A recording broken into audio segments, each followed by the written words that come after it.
Zee 24 तास एक पाऊल पुढे. अनेक सवलतीने आकर्षण देऊन मला फसवणार म्हणजे सामान्य माणसाला. खेड्यापाड्यात आता बारीक बारीक माणसं वर्षानुवर्ष करून राहिले, त्यांना काही सहाय्य करा नका करू, त्यांच्या पायावर ते उभे आहेत.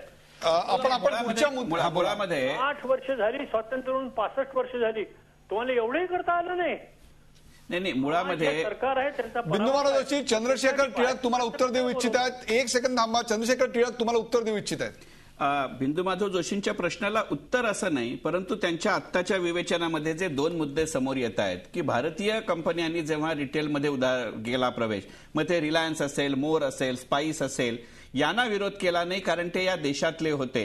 आणि मुळामध्ये त्यांचं जे म्हणणं आहे त्या गोष्टीच्या आपण 2 गोष्टींसाठी विचार करूया की जर असा जो प्रश्न होता तर आजपर्यंत तर माझ्याकडे विदेशी गुंतवणूक नव्हती. गेल्या काही वर्षांचा अपवाद वगळला तर माझ्याकडे संस्थात्मक किंवा कंपन्या, मोठ्या कंपन्या या रिटेल ब्रँडिंगमध्ये आल्या नव्हत्या. तरी सुद्धा जर माझ्या देशाला कन्झ्युमर प्रोटेक्शन ऍक्टची गरज लागत असेल तर आपण एक गोष्ट लक्षात अशी घेऊया की ती जी कीड आहे, तो जो रोग आहे, तो वृत्तीचा रोग आहे, तो व्यवस्थेचा रोग नाही.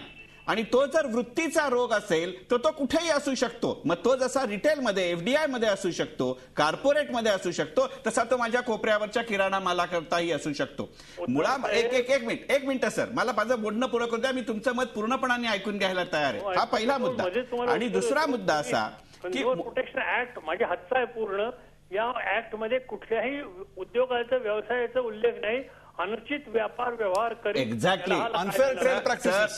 सर मला त्याची पूर्ण कल्पना आहे आणि म्हणूनच जाणीवपूर्वक मी या कायद्याचा उल्लेख केला की जेव्हा माझ्या त्या कायद्यामध्ये कुठच्याही कॉर्पोरेटचा उल्लेख असण्याचं कारणच नाही. कारण ज्या वेळेला या कायद्याचं फ्रेमिंग चालू होतं तेव्हा माझ्या रिटेलमध्ये कुठच्याही प्रकारची कॉर्पोरेट अस्तित्वातच नव्हती.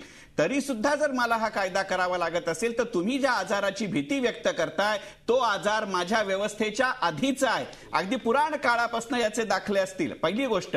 आणि दुसरी गोष्ट, मुळामध्येच कितीही आपण नाही म्हटलं तरी सुद्धा तुम्ही जर चंगळवादाचा किंवा देशभक्तीचा मुद्दा उपस्थित करताय त्याबद्दल कोणातच दुमत व्हायचं कारण नाही. आणि एवढ्या करताच मला असं वाटतं की मुळात आपण परवानगी दिली म्हणजे खरोखरच उद्यापासून नेमकं कोण येणार आहे याचा विचार करूया, पहिली गोष्ट. आणि दुसरी गोष्ट अशी की ज्या कायद्यांची आत्ता अंमलबजावणी करता येणं शक्य आहे ती अंमलबजावणी करून त्याच्यामध्ये जे बदल करता येऊ शकतात. कारण हे कायदे माझ्या संसदेचे आहेत. मुळामध्ये माझ्या संसदेत जर कायदे होणार नाहीत असंच जर माझं मत असेल एक नागरिक म्हणून, तर कुठच्याही प्रकारचा, कुठच्याच क्षेत्रातला, मग तो आर्थिक असो, राजकीय असो, सामाजिक असो, विचारच करता येणार नाही. चंद्रशेखरजी, मला घ्यायचा एक ब्रेक, पण ब्रेकवर जाण्यापूर्वी एक अशी आकडेवारी सांगणार आहे की ज्या आकडेवारी पुढच्या सेगमेंटमध्ये आपण चर्चा करणार आहोत ती आकडेवारी अशी आहे की 1997 साली आपण खाणकाम आणि त्याहीपेक्षा सुद्धा मॅन्युफॅक्चरिंग सेक्टरमध्ये 100% एफडीआयला परमिशन दिलेली होती. मग त्यावेळेला आपल्या इथल्या ग्राहकाच्या किंवा इतर कोणाच्या पोटावर पाय नव्हता का आला? हाच प्रश्न घेऊन जाणार आहे पुढच्या सेगमेंटमध्ये. मी बिंदू महाराज जोशी यांच्याकडे. कुठेही जाऊ नका, पाहत राहा झी 24 तास. एफडीआयवर शिक्कामोर्तब.